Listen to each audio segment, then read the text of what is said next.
तो property India में आपका एक बार फिर से स्वागत है। अब रुक करते हैं महाराष्ट्र का। महाराष्ट्र सरकार ने गरीबों के भले के लिए नई हाउसिंग पॉलिसी अपनाई है जो कागज पर बहुत अच्छी भी लग रही है। इसके तहत बिल्डरों को अब गरीबों के लिए मकान बनाने होंगे और सरकार को सौंपने होंगे, लेकिन कुछ समाज सेवी मानते हैं कि जो शर्तें पॉलिसी में पहले थी उनमें बदलाव कर सरकार ने बिल्डरों को जरूरत से ज्यादा रियायत दे दी है। मुंबई में सस्ते मकान आम आदमी की पहुंच से बाहर हो गए हैं,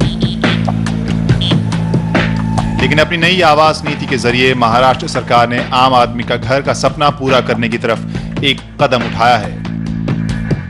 नई नीति के तहत बिल्डरों के लिए अब जरूरी हो गया है कि वो 4000 वर्ग मीटर या उससे बड़े प्लॉट्स का 20% हिस्सा लो इनकम ग्रुप घरों के लिए रखें।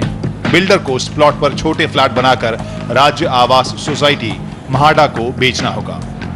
जो अनइवन डिस्ट्रीब्यूशन है अक्रॉस डिफरेंट बजट्स और ये जो शॉर्टेज है घरों का MIG, LIG, EWS के लिए, वो कुछ हद तक कम होने की उम्मीद है और यही इस पॉलिसी का ऑब्जेक्टिव भी है। ये नीति भले कागज पर बहुत अच्छी लगे, लेकिन आवास के मैदान में काम कर रहे सामाजिक कार्यकर्ताओं ने इसकी तीखी आलोचना की है। उनका दावा है कि ये नीति गरीबी के लिए नहीं बल्कि बिल्डरों के हित में बनी है। पहले खाके में 20% आरक्षण की शर्त 2000 वर्ग मीटर और उससे बड़े प्लॉट्स के लिए थी, लेकिन पिछले हफ्ते जो नीति सामने आई उसमें यह शर्त दुगने प्लॉट पर रखी गई। आदर्श आवास घोटाले का पर्दाफाश करने वाले समाज सेवी सिमप्रीत सिंह पूछते हैं कि सरकार को अपनी ही नीति बदलने की क्या जरूरत थी। बहुत सारे जो हाउसिंग प्रोजेक्ट्स जो रियल एस्टेट डेवलपर्स ले रहे हैं वो इससे छूट जाएंगे, क्योंकि ज़्यादा करके जो प्लॉट्स मुंबई में हैं वो 4000 स्क्वायर मीटर से छोटे ही हैं। तो वो प्रोजेक्ट्स में काम होगा, घर बनेंगे, लेकिन क्योंकि वो 4000 स्क्वायर मीटर से कम होंगे इसलिए कोई भी छोटे और सस्ते घर मार्केट में उपलब्ध नहीं होंगे। कुछ जानकारों की राय है कि 2000 वर्ग मीटर में उससे बड़े प्लॉट पर अनिवार्य आरक्षण बिल्डरों के लिए नुकसानदेह साबित होगा और मंदी के दौर से गुजर रहे रियल्टी सेक्टर पर और दबाव बनाएगा। डेवलपर को वो प्रोजेक्ट किस हद तक फीजिबल है या डेवलपर अपना उसमें कुछ मुनाफा कमा भी पाएगा या नहीं, इस पर भी गौर करना ज़रूरी है। वरना यूं होगा कि आपने पॉलिसी तो बना दी और उस पॉलिसी के अंडर में चूंकि इस कदर स्ट्रिक्ट उसके रूल्स हो जाएंगे कि डेवलपर को उसके आगे अपना काम बरकरार रखना, काम चलाना अगर मुश्किल हो जाए तो ना तो डेवलपर अपने रियल एस्टेट बनाएगा, ना तो अफोर्डेबल हाउसिंग के स्टॉक बना पाएगा। आवास नीति पर सरकार की आलोचना ऐसे समय हो रही है जब मुंबई में पुनर्विकास थम सा गया है। TDR के बढ़ते दाम, मंजूरी मिलने में देरी और गरीबी रेखा के नीचे रहने वाले लोगों की पहचान करके उनका पुनर्वास करने में सरकार की नाकामी, ये सभी वो वजह हैं जिनकी वजह से पुनर्विकास इतनी सुस्त रफ्तार से हो रहा है। एक्सपर्ट सरकार से चाहते हैं कि वो इस पॉलिसी को बदले। वो चाहते हैं कि इस पॉलिसी में प्राइवेट बिल्डर्स को और ज्यादा सस्ते घर बनाने के लिए इस्तेमाल किया जाए बिना नुकसान से। मुंबई से निखिल शिवदास, NDTV के लिए। तो चलिए इस विषय पे और चर्चा करते हैं। हमारे साथ अरविंद नंदन जी जुड़ रहे हैं, executive director consultancy services Cushman and Wakefield India, और Shri Rajesh B Vardhan, MD Vardhman group. आप दोनों का बहुत बहुत स्वागत है। अरविंद जी, आपसे शुरू करते हैं। सबसे पहले 2012 में जो पॉलिसी आई थी उसके हिसाब से 2000 स्क्वायर मीटर पे पॉलिसी लागू होती थी। अब जो आई है उसके हिसाब से 4000 स्क्वायर मीटर पे है। तो ये माना जा रहा है कि ये पॉलिसी जो है वर्चुअली प्राइवेट डेवलपर्स को एक्सक्लूड ही कर देती है, क्योंकि इस तरह के प्लॉट तो मुंबई में है ही नहीं। तो आपकी क्या राय है, क्या ये वाकई में कारगर सिद्ध होगी? आपका कहना मैं मानता हूं, काफ़ी हद तक ये बात सही है कि चूंकि एरिया बढ़ा के करीब 1 एकड़ कर दिया गया है तो बहुत सारे प्लॉट्स इसमें नहीं कवर होंगे, पर कोई भी कवर नहीं होगा ये कहना भी मेरा ख्याल है पूरी तरह न्याय संगत नहीं होगा। ऐसे कुछ प्लॉट्स हैं या कुछ डेवलपमेंट्स हैं जिन पर असर पड़ेगा, पर यह ज़रूर तय है कि बहुत सारे एक्सक्लूड हो जाएंगे या बाहर हो जाएंगे और उसका लाभ बिल्डरों को मिल सकता है। जी वर्धन साहब, आपसे जानना चाहेंगे, क्या आपको लगता है कि 4000 स्क्वायर फीट का जो पॉइंट डाला हुआ था वो बहुत ज्यादा था? क्या वाकई में बिल्डरों के ऊपर इससे बहुत ज्यादा प्रेशर आ जाता है इस सिनारियो में, आजकल जिस तरह की मंदी चल रही है उसमें? पहली बात, जो ये कहा जा रहा है कि 4000 मीटर होने से आम आदमी का इसमें फायदा नहीं होगा, ये बहुत ही गलत बात है। क्योंकि जब छोटे प्लॉट होते हैं और जब उसे रीडेवलपमेंट किया जाता है कि डेवलपमेंट किया जाता है, तो आजकल की जो गाइडलाइंस है वो इतनी स्ट्रिंजेंट है कि उसके अंदर सब प्रकार से सबको अकोमोडेट करना बड़ा तकलीफ वाला काम है। मिनिमम 4000 मीटर भी जो रखा गया है, अगर उस पॉलिसी के अंदर भी अपन देखेंगे कि 20% प्लॉट आपको डिवाइड करके गवर्नमेंट को, म्हाडा को हैंड ओवर करना पड़ता है। जब 20% अगर प्लॉट हम डिवाइड कर लेते हैं और उसके साथ में उसका जो कॉमन एरिया है, रोड एक्सेस और एम्यूनिटी स्पेस, वो अगला 20% और निकल जाता है, तो प्रैक्टिकली डेवलपर के हाथ में बचता ही 50 से 55% एरिया बचता है, जो कैसे डेवलप करेगा। दूसरा, उसके अंदर एक और पॉइंट डाला गया है कि ये जो भी सब डिवीजन करके प्लॉट आप म्हाडा को ऑफर करोगे और म्हाडा उसके अंदर 6 महीने बाद में डिसीजन लेगी कि हमें ये प्लॉट चाहिए कि नहीं चाहिए। आपने सब प्रोसेस कर लिया, कंप्लीट कर लिया, डिवाइड कर लिया, और अगले 6 महीने के बाद में अगर म्हाडा के नहीं हमें तो ये प्लॉट नहीं चाहिए, तो उसको क्या करना। उसी स्कीम के अंदर में फिर दूसरा एक और है कि अगर आप प्लॉट नहीं देते हो तो आप यहाँ पे बिल्डिंग बना सकते हो, लेकिन उसके अंदर 20% कंस्ट्रक्शन करके आपको म्हाडा को हैंडओवर करना पड़ेगा, जो आम आदमी को जो वहाँ वो चीज़ बेच सके। और उसके लिए भी कॉस्ट ऑफ कंस्ट्रक्शन भी जो गवर्नमेंट की लोएस्ट कॉस्ट है वो ही रिपेमेंट मिलेगी, और वो भी जब आप पूरी बिल्डिंग बना दोगे, करोड़ों रुपया इन्वेस्ट कर लोगे, और उसके बाद में 6 महीने के अंदर फिर से म्हाडा कहेगी कि नहीं हमें अगर ये बिल्डिंग नहीं चाहिए तो आप इसे ओपन मार्केट में बेचिए।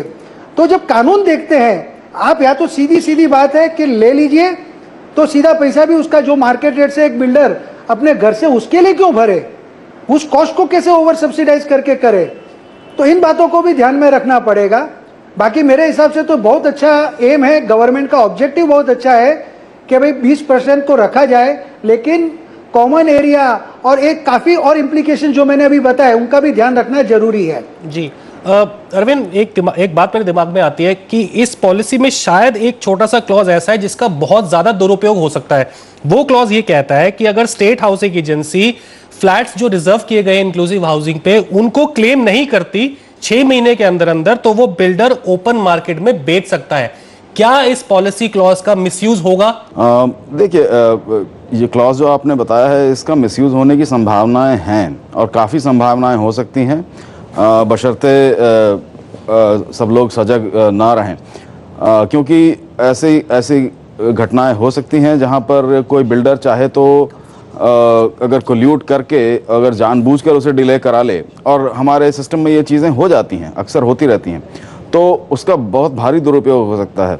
आशुतोष जी, मैं एक चीज़ और कहना चाहता था, अगर आप इजाज़त दें, और वो ये है कि जो 20% एलोकेट करना है इकोनॉमिकली वीकर सेक्शन के लिए, उसके अलावा मेरे ख्याल से एक प्रावधान है जहां पर एक्स्ट्रा एफएसआई देने की बात की गई है लैंड के ऊपर।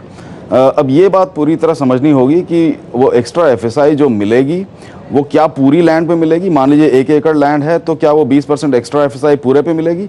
यदि पूरे पे मिल रही है तो उससे एक बहुत बड़ा दूसरा इम्प्लीकेशन हो सकता है, उसका एक बहुत दूसरा बड़ा असर हो सकता है, और वो ये है कि अगर आप कंस्ट्रक्शन कॉस्ट वही रखते हैं जो मार्केट में चलता है, और उसके अलावा आपके एडमिनिस्ट्रेटिव कॉस्ट या बाकी सारे कॉस्ट और प्रॉफिट मार्जिन भी उतना ही होता है, तो उस केस में जो ओवरऑल कॉस्ट है वो रिड्यूस होनी चाहिए करीब 10 से 15% या 10 से 12% निश्चित तौर पर। मुझे डर ये है, मुझे आशंका ये है कि शायद ये नहीं किया जाएगा, जिसका नतीजा ये होगा कि या तो ज़्यादा प्रॉफिटियरिंग की कोशिश हो सकती है, या फिर ज़मीन की कीमतें बढ़ने की एक संभावना बनती है। तो ये एक और दूसरी तरह का दुरुपयोग हो सकता है इकोनॉमिक यूज़ में लैंड के, जिसे कि शायद हम अक्सर नज़रअंदाज कर रहे हैं इस समय। राजेश जी, डेवलपर्स का क्या मानना है? जिस क्लॉज की मैंने बात की कि अगर स्टेट हाउसिंग एजेंसी क्लेम नहीं करती इंक्लूसिव हाउसिंग के फ्लैट्स का 6 महीने के अंदर, तो बिल्डर ओपन मार्केट में इसको बेच सकता है।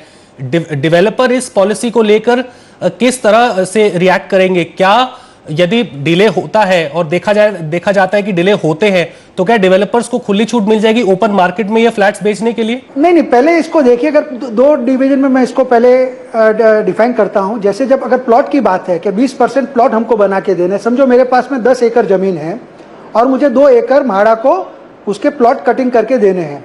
लेकिन जब मैं 10 एकड़ को डिवाइड करता हूं तो 2 एकड़ के तो नेट प्लॉट मेरे को म्हाडा को देने हैं, लेकिन उसके साथ में 2 एकड़ मेरे रोड और प्लेग्राउंड और इसके लिए मेरे चले जाते हैं।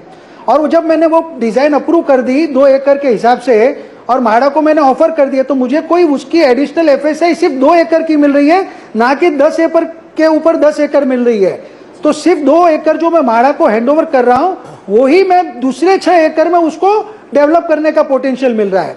अगर म्हाडा वो 2 एकड़ एक्वायर नहीं करती है तो मैं सिर्फ वो 2 एकड़ बेच सकता हूं, तो मेरा जो एडिशनल एफएसआई का बेनिफिट था वो भी उसके साथ में खत्म हो रहा है। तो कहीं पे भी डेवलपर को पहली बात कोई भी एडिशनल फायदा नहीं है। लेकिन यहां तक लेके आने में जो डेवलपर का खर्चा हो गया वो तो और हो गया। अब आ जाते हैं कि अगर मैं घर बना के, समझो 10 एकड़ की मेरी टाउनशिप है और मैं वहां पे 20% डेवलप घर बना के दे रहा हूं म्हाडा को, और मैंने 20% घर बना भी दिए, तो उसको एफएसआई में कंसीडर नहीं किया जाता है। जितना मेरा लैंड पोटेंशियल है 10 एकड़ के हिसाब से ही मैं मेरा सेल एरिया बना सकता हूं। जो 20% मैं म्हाडा के लिए बना रहा हूं वो मेरे अंदर से नहीं जा रहा है, उसमें सिर्फ मेरी कॉस्ट ऑफ कंस्ट्रक्शन लग रही है, प्लस मेरा मैनेजमेंट का खर्चा, मेरा ब्याज बट्टा और ये सब मेरी मेहनत उसमें लग रही है। तो मेरा उसमें एडिशनल कोई फायदा नहीं हो रहा है। लेकिन अगर जब म्हाडा मुझे नहीं लेती है 20%, तो फिर से मेरे गले में आ जाता है और मेरे को एडिशनल 20% नहीं मिलता है। जी, लेकिन अगर आप देखें तो इस तरह की पॉलिसीज दूसरे राज्यों में भी हैं कि कोशिश की जाती है ईडब्ल्यूएस के घर बनाए जाएं, और जहां पे भी प्राइवेट डेवलपर लैंड खरीद के बनाता है तो उसको बोला जाता है कि इतना परसेंटेज आप ईडब्ल्यूएस के लिए रखें। तो यही पॉलिसी अब अगर महाराष्ट्र भी ला रहा है तो क्या महाराष्ट्र के डेवलपर्स की तरफ से इतना उसमें आपत्ति जताना क्या ठीक रहेगा जब दूसरे राज्य कर रहे हैं? नहीं, पॉलिसी में तकलीफ क्या है, फ्रेमिंग में तकलीफ है। जैसे मैंने बताया कि मैंने 20% घर बना दिए म्हाडा को हैंडओवर करने के लिए, और मेरे को 20% एरिया, अगर कल म्हाडा नहीं लेती है तो मेरा 20% एरिया कम हो गया। मैं तो चाहता हूं कि अगर म्हाडा जब बोल रही है कि 20% आप घर बना के दो, तो मैं उसके ऊपर खर्चा करूं, करोड़ों रुपए बना के तैयार करूं, और उसके 6 महीने बाद में मुझे मना करे, ये गलत है। 20% के लिए मैंने मना नहीं किया कि 20% बनाना तकलीफ दे रहा है, क्योंकि जैसे आपने बताया ऑल ओवर इंडिया में स्टेट का काम है पॉलिसी के अंदर। ये पहली बार है पॉलिसी, इसको कहते हैं inclusive housing policy for economic weaker section, जो लाई गई है। थॉट प्रोसेस सही है, पर इसमें अभी भी कुछ मिस्टेक्स रह गई है जिन्हें हमें रेक्टिफाई अभी भी करना होगा, क्योंकि जब कोई भी नई गाइडलाइंस, नई पॉलिसी बनती है उसमें कहीं ना कहीं कुछ मिस्टेक्स रह जाती है, जिसके कारण वो पहली पॉलिसी टेक ऑफ नहीं हो पाती है। जी अरविंद, यही सवाल था मेरा आपसे। सैकड़ों ही पॉलिसीज महाराष्ट्र में, खासकर मुंबई में बनाई गई आम आदमी के लिए, गरीब तबके के लिए कि उनको वहां घर मिले, एक भी पॉलिसी आज तक कारगर सिद्ध नहीं हुई वहां पर। क्या वजह है? क्या सरकार की तरफ से काम नहीं होता, या पॉलिसी ही इतनी, उसमें ही इतनी पेचीदगियां होती हैं कि वो खुद में ही अपने आप खत्म हो जाती है? आपके दोनों मुद्दे जो हैं उनमें कुछ तर्क सही है, और मैं वर्धन जी से भी काफ़ी हद तक सहमत हूँ। लेकिन देखिए, समस्या सिर्फ पॉलिसी को सही ना बनाने की या पॉलिसी ना बनाने की, या ये भी नहीं है कि उस पर काम नहीं करते हैं। हमारे पास एक दूसरी बहुत बड़ी समस्या है जिस पर शायद हम ध्यान नहीं देते, और वो समस्या है कि हमने अपनी अर्बन डेवलपमेंट खासकर मुंबई जैसे शहर में बिल्कुल ठीक से नहीं अरेंज की है, जिसकी वजह से हमारी ज़मीन की कीमतें ऐसी हो चुकी हैं जहाँ पर आप इस तरह की पॉलिसी बनाएंगे भी तो जैसा वर्धन साहब कह रहे हैं, उसको इम्प्लीमेंट करना बहुत मुश्किल हो जाता है, बिल्डरों के लिए भी और सरकारी एजेंसियों के लिए भी। जब तक ये ठीक नहीं होगा, हमारी ये पॉलिसियाँ पूरी तरह ठीक से चल नहीं पाएंगी। हमारे लिए बहुत आवश्यक है कि हम अपनी ज़मीन की कीमतों को रेगुलेट करने पर कुछ काम करें। ये हमने 2-3 साल पहले भी एक पॉलिसी देखी थी जहां 5 लाख घर बनाने की बात हुई थी इकोनॉमिकली वीकर सेक्शंस के लिए, पर आज तक उस पर हमने कुछ काम होता हुआ नहीं देखा। तो एक तो हमारी पॉलिसीज़ में शायद मेरा ख्याल है सब कुछ ठीक नहीं है। दूसरा ये है कि उसको इम्प्लीमेंट करने में हमें इतनी परेशानियाँ आती हैं कि हम उसको कर नहीं पाते। तो ये सारा कुछ करना होगा, लेकिन एक मैक्रो लेवल पे, एक बड़े पैमाने पर देखा जाए तो हमें इस बात पर ज़रूर ध्यान देना होगा कि मुंबई की लैंड वैल्यूज़ को, ज़मीन की कीमतों को किस तरह से रीअरेंज किया जाए। उसके बिना मुझे नहीं लगता ये पॉलिसीज़ चल पाएंगी। आप इकोनॉमिकली वीकर सेक्शंस के घर बना पाएंगे मुंबई शहर के अंदर। बिल्कुल बिल्कुल। अरविंद और राजेश, आप स्टूडियो में आए उसके लिए बेहद शुक्रिया आपका। तो जाहिर तौर पे लगता है कि इस पॉलिसी से कोई भी खुश नहीं है, ना तो वो जो गरीबों के हितों की बात करते हैं और न ही बिल्डर। तो जरूर ऐसा ही लगता है कि सरकार को इस पॉलिसी पर एक बार फिर से गौर करना ही पड़ेगा। फिलहाल आप लोग कहीं जाइएगा नहीं। ब्रेक के उस पार देखेंगे, बेंगलुरु में अब भी धड़ल्ले से हो रही है रिहायशी प्रोजेक्ट लॉन्च, लेकिन ओवर सप्लाई का भी खतरा है।